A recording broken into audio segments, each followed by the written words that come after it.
வணக்கம் நண்பர்களே. சிறு கை பெரிய வலிமை. அந்த மனிதனுக்கு வாழ்க்கை தினமும் ஒரு போராட்டம்.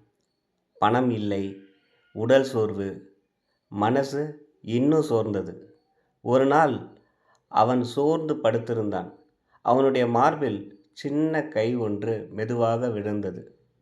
அந்த குழந்தை எதுவும் பேசவில்லை.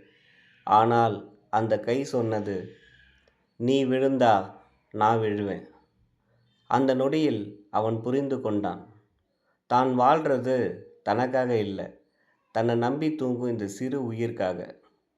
அடுத்த நாள் வலி இருந்தது, பயம் இருந்தது. ஆனால் எழுந்தான். வெற்றிக்காக அல்ல, புகழுக்காக அல்ல, பொறுப்புக்காக. ஒரு மனிதனை வலிமையாக்குவது தசை இல்லை, அவன் மீது வைத்திருக்கும் ஒரு உயிரின் நம்பிக்கையே. நன்றி.